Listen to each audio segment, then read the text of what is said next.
is the columnist and author. We are also joined by Professor Swarn Singh, Faculty School of International Studies at JNU, his fellow Canadian Global Affairs Institute. We will be joined also by Kushal Mehra, who is a podcaster and an author as well. Let me go over to first Professor Swarn Singh to discuss about this. Professor Singh, with the focus more on national interest than petty domestic calculations, is Mark Carney signalling an intent to handle the Khalistani issue better than Justin Trudeau? I think first of all, this kind of U-turn with India is part of Mark Carney's more measured approach to foreign policy that you can see with all other relationships, including relationship with the United States. So it's very clear that Justin Trudeau had agreed to bow down to much of his domestic policy concerns of coalition and sacrifice a very important relationship with a strategic partner called India. And Mark Carney is trying to take it, shift from there. But of course, he has his pulls and pressures at home.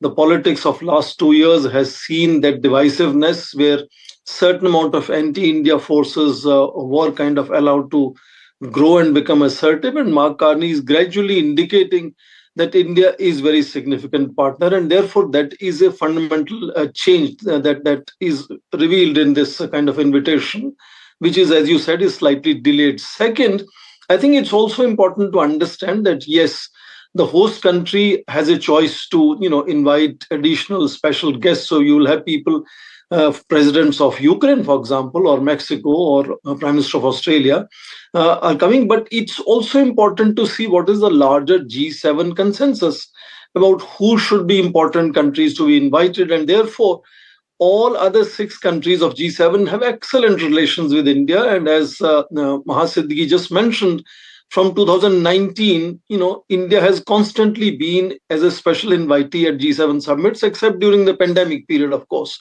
So Canada would have completely looked as an outlier from the trend in G7 in case they were, not inviting India. And therefore, I think the sanity prevailed ultimately, and he's trying to play a very, very measured approach to answer his critiques at home, saying that, matters are under consideration, under investigation. And it's important to understand RCMP in 2 years has arrested 4 people, but they are not being put on any trial, no charge sheet as of now. So it's, I think, a very sensible approach. And this, I think, is going to mark a clear U-turn in India-Canada relations.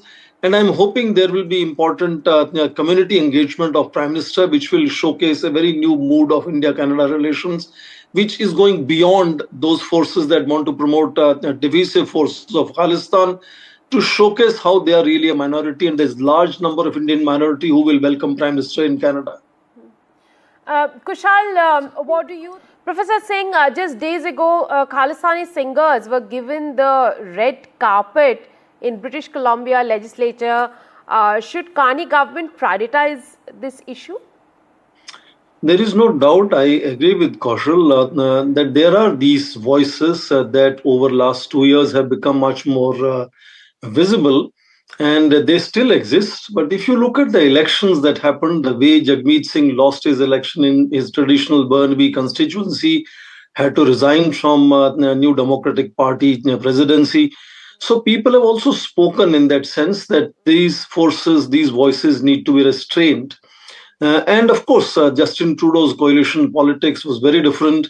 The persona of Justin Trudeau was very different. So this is not to say that those voices have ceased to exist. Suddenly they are no longer there. But I think the popular mandate clearly is very different. And I think the new mood of a relationship will be very visible in Prime Minister's visit this time to Canada to attend G7 summit meeting. And I think to great extent, I'm also confident that there will be, appropriate security arrangements made, that there is no discomfiture that comes about to any of the Indian delegation while they are traveling in Canada. There have been incidents several times of Indian High Commissioner sometime facing black flags or slogans, sometime in some particular areas. Of course, Prime Minister is not visiting those areas this time. But I'm assuming that there is a change of mood both at the level of general public, which is trying to undermine these limited number minority people who are trying to hit the headlines and grab all the publicity, and say that there are other Indians also who exist in Canada and they want to say things and do things differently. And this could be an inflection point when Indian Prime Minister is in Canada. And I'm hoping, as I said, there is a Indian community event that he might address there. And that is a typical way Indian Prime Minister deals with Indian overseas Indians when he's traveling abroad. That would really showcase the change of mood both in Canadian elite as well as Indian diaspora in Canada. And the indications are very clear. As I mentioned, the very personality of the new Prime Minister, Mark Carney, is very different.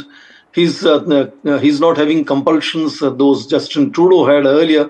He has his own challenges of dealing with the southern neighbor and so on. But I think it is very likely to mark a kind of an inflection point of last 2 years of tensions in India-Canada relations. And yes, if the invitation came slightly late, I think it's understandable. As I said, those forces have not disappeared. They are being put under restraint increasingly, I think, from both sides. Kushal, do you